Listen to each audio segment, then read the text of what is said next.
1950년대 전남 보성의 어느 농촌 마을이었습니다. 아침이면 안개가 논둑을 타고 흘렀고 저녁이면 흙냄새와 함께 어둠이 내려앉았지요. 김연아는 그곳에서 태어났습니다.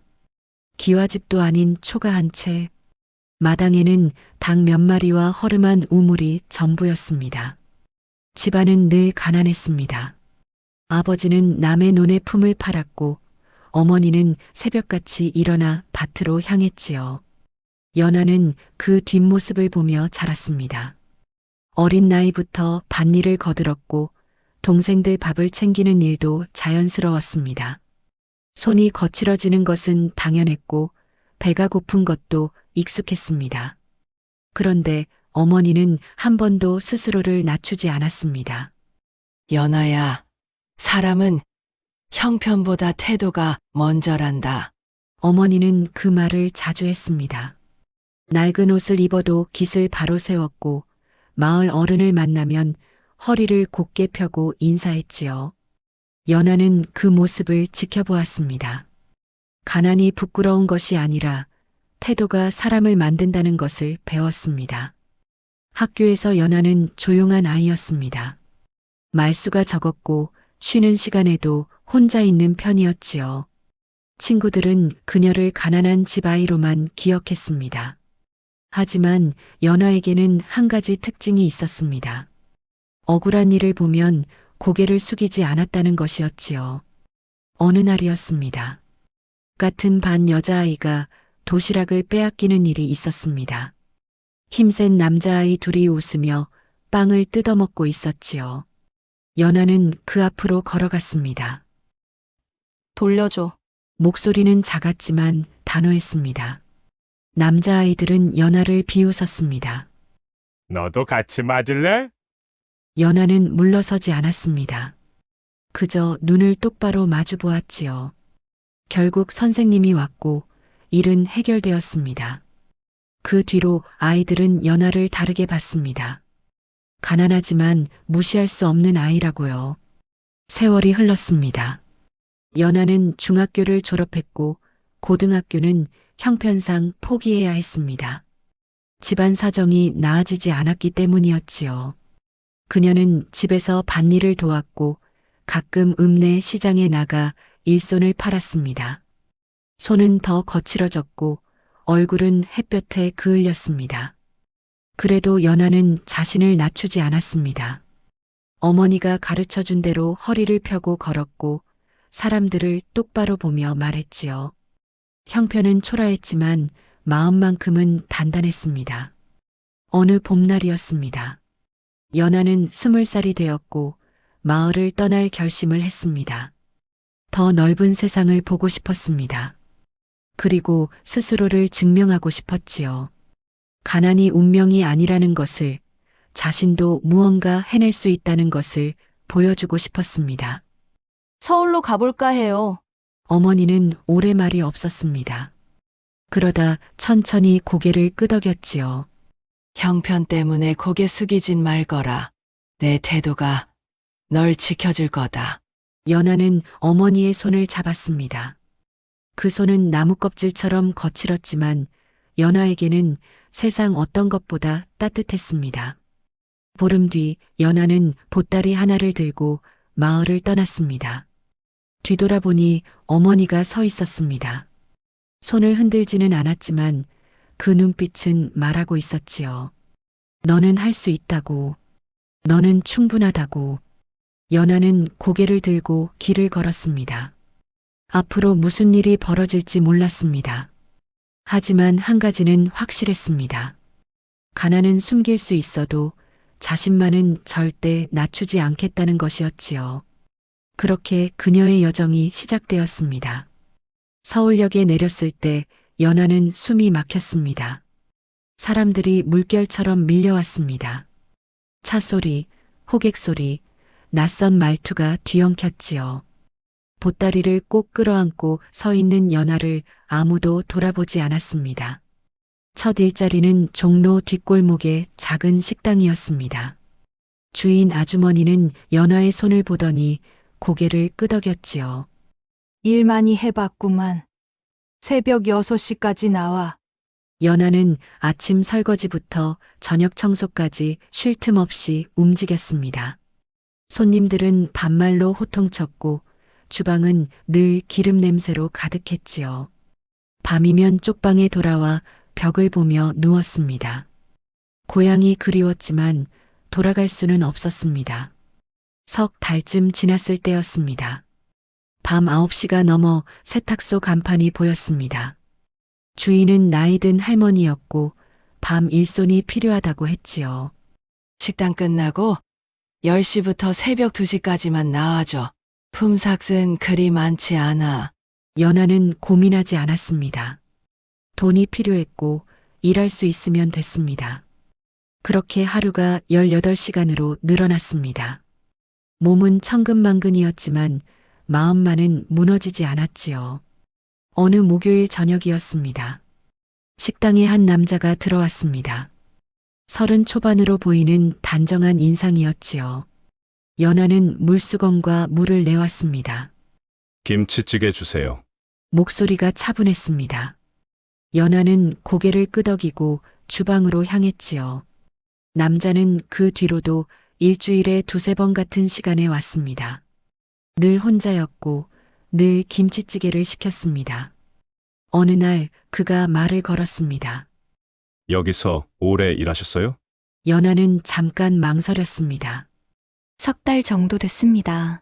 서울은 처음이세요? 네. 고향은 전남 보성입니다. 남자는 고개를 끄덕였습니다. 저는 박준호라고 합니다. 근처 회사에서 일해요. 연하는 어색하게 미소를 지었습니다. 그 뒤로 준호는 가끔 짧은 대화를 건넸지요.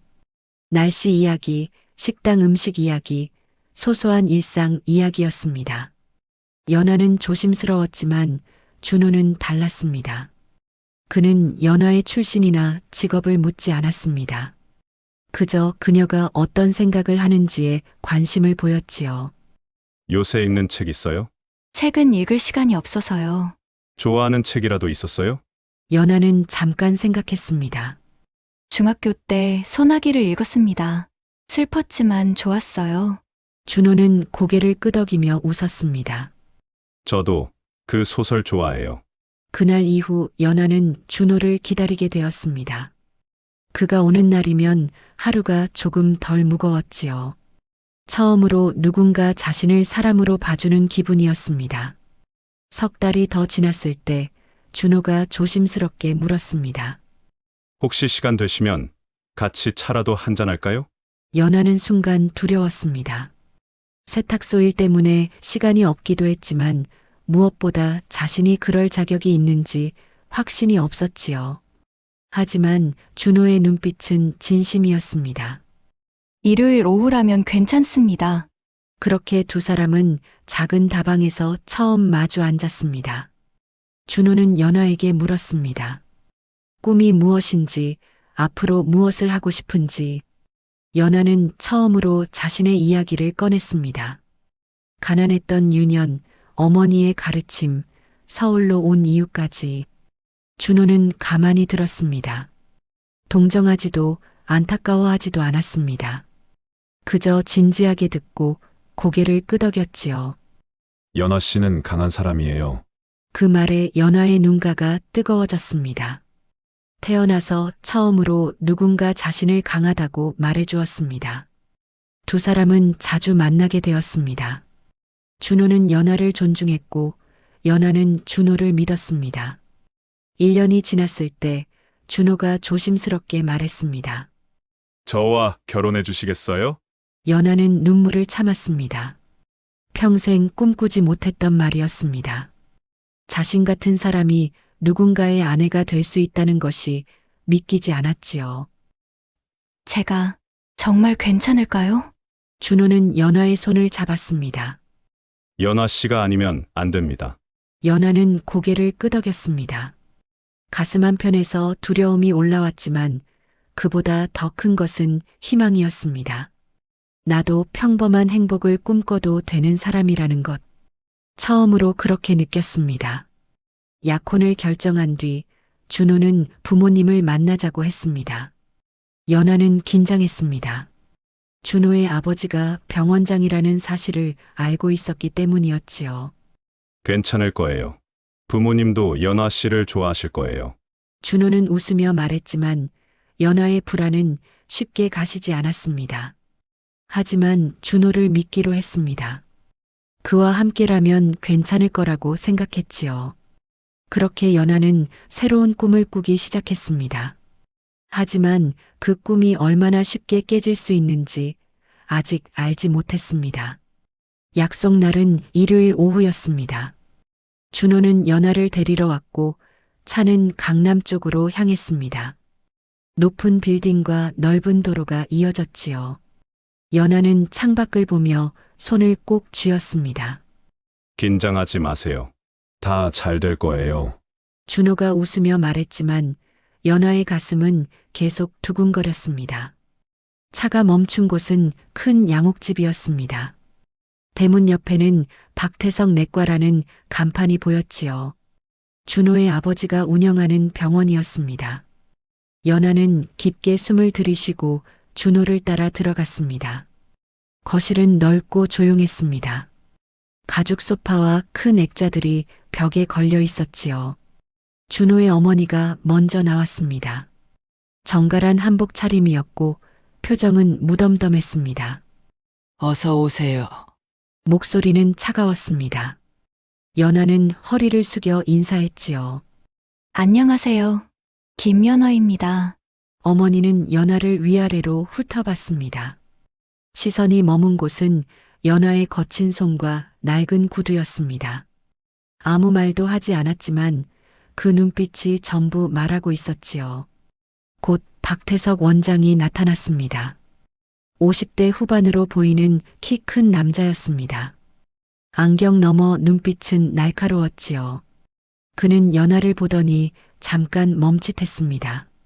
그리고 준호를 봤습니다. 이쪽이 그 아가씨인가? 네. 아버지, 김연아 씨입니다. 박태석은 천천히 소파에 앉았습니다. 연아도 준호 옆에 앉았지요. 공기가 무거웠습니다. 고향이 어디라고 했나? 전남 보성입니다. 부모님은 뭐 하시나? 농사를 짓습니다. 학력은? 중학교를 졸업했습니다. 박태석은 고개를 끄덕였습니다. 하지만 그 표정은 이미 결론을 내린 사람의 얼굴이었지요. 준호야, 너 이것 좀 가져다 줘. 박태석이 봉투 하나를 내밀었습니다. 준호는 망설였지만 아버지의 눈빛에 자리를 떴습니다. 거실에는 연아와 박태석만 남았습니다. 박태석은 차를 한 모금 마셨습니다. 그리고 천천히 입을 열었습니다. 김양, 네, 우리 집안이 어떤 집안인지 아나? 연아는 고개를 들었습니다. 박태석은 계속 말했지요. 이 동네에서 우리 병은 모르는 사람 없네. 집안 체면이라는 게 있어. 아무나 며느리로 들일 순 없지. 연아의 손이 떨렸습니다. 하지만 목소리는 나오지 않았습니다. 준호가 젊어서 모르는 거야. 사람을 볼 줄 알아야 하는데. 제가 뭐가 부족합니까? 연아가 간신히 물었습니다. 박태석은 코웃음을 쳤습니다. 뭐가 부족하냐고? 학력, 집안, 배경, 하나도 안 맞잖아.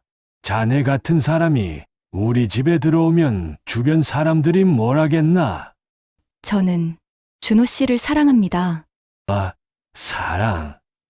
박태석의 목소리가 차가워졌습니다. 사랑으로 살 수 있으면 세상 사람들 다 행복하겠지. 현실을 봐. 자네 형편에 우리 아들 감당할 수 있겠나? 연아는 입술을 깨물었습니다.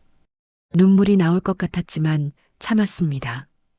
내가 분명히 말하지. 이 결혼 안 돼. 그건 준호 씨가 결정할 문제입니다. 연아가 떨리는 목소리로 말했습니다. 박태석은 잠깐 놀란 듯 했지만 곧 표정을 굳혔습니다. 결혼하려면 내 허락이 필요해. 그리고 난 절대 허락 안 해. 이유가 뭡니까? 제가 가난해서입니까? 그것도 있지. 하지만 더 큰 건 자네가 우리 수준에 안 맞는다는 거야. 연하는 주먹을 쥐었습니다. 어머니의 말이 떠올랐습니다. 사람은 형편보다 태도가 먼저다. 하지만 지금 이 순간 그 말이 무슨 소용이 있을까요? 박태석은 자리에서 일어났습니다. 오늘은 이만 가보게. 앞으로도 준호 만나지 말게. 자네한테도 좋은 일이야.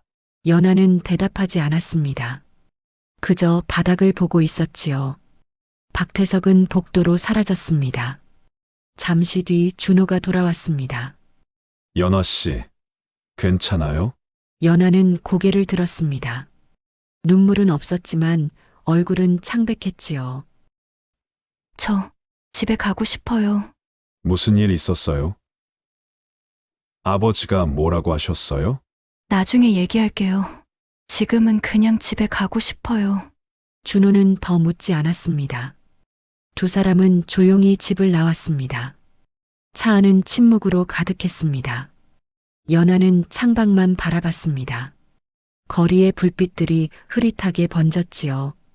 준호가 조심스럽게 물었습니다. 연아 씨, 우리 얘기해요. 뭐라고 하셨는지. 준호 씨, 연하가 준호를 봤습니다. 당신 아버지가 저를 싫어하셨어요. 집안이 안 맞는다고 결혼 허락 안 한다고 하셨어요. 준호의 손이 핸들을 꽉 쥐었습니다. 그건 제가 설득할게요. 시간이 걸리겠지만. 소용없을 것 같아요. 연하의 목소리는 담담했습니다. 준호는 차를 길가에 세웠습니다. 연아 씨, 포기하지 마세요. 제가 뭐든지 할게요. 준호 씨는 할 수 있을지 몰라도 저는 모르겠어요. 연하는 고개를 떨궜습니다. 가슴 한가운데가 텅 비는 것 같았습니다. 저 같은 사람이 정말 당신 곁에 있어도 되는 걸까요? 연아 씨, 준호가 연하의 손을 잡았습니다. 하지만 연하는 손을 빼지도 잡지도 않았습니다. 그저 거기 있을 뿐이었지요. 집에 도착했을 때 연하는 준호를 돌아보지 않고 계단을 올라갔습니다. 쪽방 문을 닫고 침대에 앉았습니다.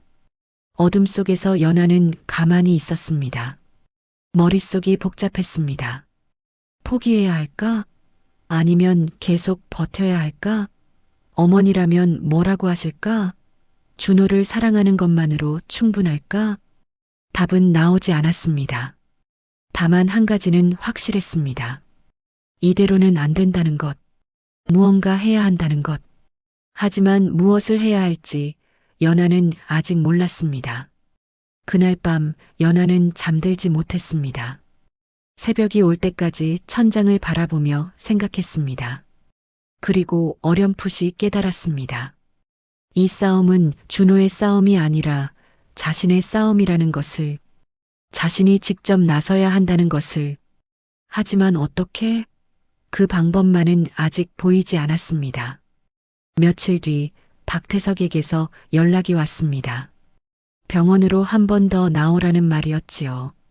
연하는 망설였습니다.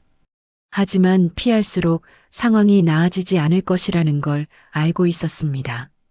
결국 혼자 병원을 찾았습니다.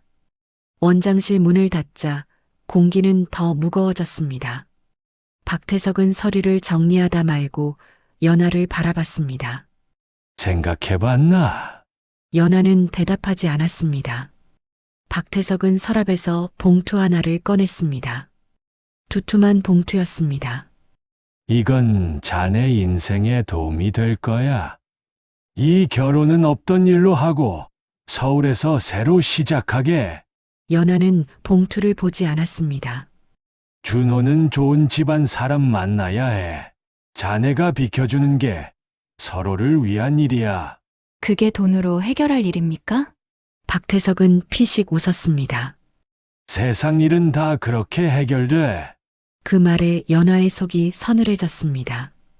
그는 연하를 사람으로 보지 않았습니다. 선택할 수 있는 존재가 아니라 정리해야 할 문제로 보고 있었지요. 밖에 나가서 이런 얘기 하지 말게. 체면도 있고 준호 앞날도 있잖아. 그 순간 연하는 깨달았습니다. 침묵을 선택하면 편해질 수는 있어도 평생 자신을 부정하며 살아야 한다는 것을요. 원장실을 나서며 연하의 발걸음은 무거웠지만 마음 한구석에서는 이상하게도 분노가 차오르고 있었습니다. 며칠 뒤 양가가 다시 모이는 자리가 마련되었습니다. 박태석은 모든 것을 정리할 생각이었고 연하는 결심한 얼굴이었습니다. 준호는 그녀의 표정을 보고 불안해했지만 연하는 아무 말도 하지 않았습니다. 자리가 무르익었을 때 연하는 조용히 일어섰습니다. 드릴 말씀이 있습니다. 모두의 시선이 그녀에게로 향했습니다. 연하의 손은 떨렸지만 목소리는 생각보다 차분했습니다. 원장실에서 있었던 일, 봉투, 침묵을 요구받았던 순간들을 하나하나 말했습니다. 숨기지도 꾸미지도 않았습니다. 거실은 숨소리조차 들리지 않을 만큼 조용해졌습니다. 준호는 아버지를 바라봤고 박태석의 얼굴은 굳어갔습니다. 저는 가난합니다. 배운 것도 많지 않습니다. 하지만 사람을 거래하듯 대우받을 이유는 없습니다. 연하는 마지막으로 고개를 숙이지 않고 말했습니다. 이 결혼이 깨지더라도 저는 제 자신을 부정하지 않겠습니다. 그날 이후 모든 것이 바뀌었습니다. 박태석은 더 이상 말을 잇지 못했고 준호는 아버지에게서 등을 돌렸습니다. 두 사람은 화려하지 않은 결혼을 했고 작은 집에서 삶을 시작했습니다. 세월이 흘러 연하는 동네에서 작은 빵집을 운영하게 됩니다. 새벽마다 반죽을 하며 그녀는 가끔 그날을 떠올립니다. 두려웠던 순간, 하지만 고개를 들었던 순간을요. 연하는 이제 압니다. 가난은 견딜 수 있었지만 스스로를 낮추는 삶은 견딜 수 없었다는 것을. 그래서 그녀는 오늘도 허리를 펴고 빵을 굽습니다. 자신의 인생을 스스로 지켜낸 사람으로 말이죠. 사연 재밌게 들으셨나요? 재밌게 들으셨다면 여러분의 생각을 댓글로 남겨주세요. 감사합니다.